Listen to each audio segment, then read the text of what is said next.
నా పేరు లేడిపోయిన మంగపెద్దరావు, ఖమ్మం సిరి జ్యువెలరీ. బంగారం తగ్గిందని బాగా ఇదనే వచ్చేసారు వాళ్ళు. అది మనం కొనడానికి కాదు, అక్కడ పైన బుకింగ్ లేదు, ఏమీ లేదు. వాళ్ళు ఇష్టం వచ్చిన రీతిలో రేటు చెప్తున్నారు.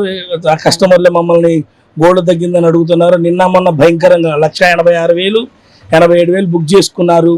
ఈరోజు అందరూ ఒకేసారి పడిపోయేసరికి ఎక్కడో అక్కడ ఏం తెలియకుండా ఆసాములు అడుగుతుంటే ఇప్పుడు వాళ్ళు వచ్చి కస్టమర్లు మనకు చెబుతుంటే మనకు వాళ్ళకి సమాధానం ఏం చెప్పలేకపోతున్నాం. ఇంకా తగ్గిద్దా అని అడుగుతున్నారు. మాకు తెలియదు మేడం అని చెప్పినా కానీ తగ్గిద్దా పెరిగిద్దా అని ఒక భయాందోళనలో అయితే మేము అందరం ఉన్నాం. బాగా నష్టపోతున్నాం.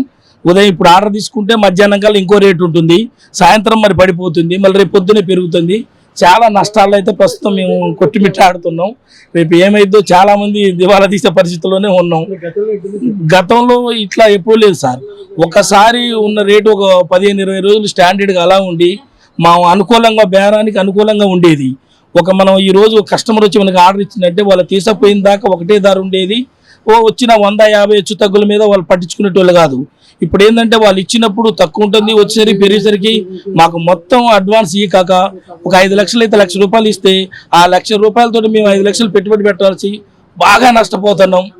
ఇంత ముందున్నది అయితే ఒకటే ధర ఉండటం వల్ల మేము కొంచెం అప్పుడు మాకు ఏ ఇబ్బంది అనిపించలే. ఈ రోజు వ్యాపారం చేయడానికి కాదు, ఇంట్లో దగ్గర ఉన్న వస్తువులు తెచ్చి అమ్ముకొని కస్టమర్లకు ఎదురు పెట్టాల్సి వచ్చిన పరిస్థితి ఏర్పడింది. ఇట్లా ఉంటే మన ముందు ఇంకా 4-5 రోజుల తర్వాత కూడా మేము అసలు ఎవరు ఉండే పరిస్థితి అయితే లేదు. సమ్మర్లో మరి ఏ విధంగా ఉంటుంది సార్? గోల్డ్ ఇప్పుడైతే తగ్గింది అని అంటారు. సమ్మర్లో ఎందుకంటే పెళ్ళిళ్ళు ఉన్నాయి, ఇంకెక్కువ ఉండొచ్చు, తగ్గొచ్చు. కస్టమర్లు చాలా ఇబ్బంది పడుతున్నారు. వాళ్ళకంటే మేము ఎక్కువ సఫర్ అవుతున్నాం. ఎందుకంటే గోల్డ్ ఇప్పుడు వచ్చేస్తే 1,62,000 అంటున్నారు. మేము బుక్ చేసుకోవాలా వద్దా లేదా? గంట తర్వాత వచ్చి చూసరికి 1,80,000 1,70,000 అంటున్నారు. వాళ్ళు అడ్వాన్స్ మేము ఇబ్బంది పడుతుంది, చాలా కష్టమవుతుంది సార్. ఇదైతే కొద్దిగా ఆలోచించాల్సిన విషయం.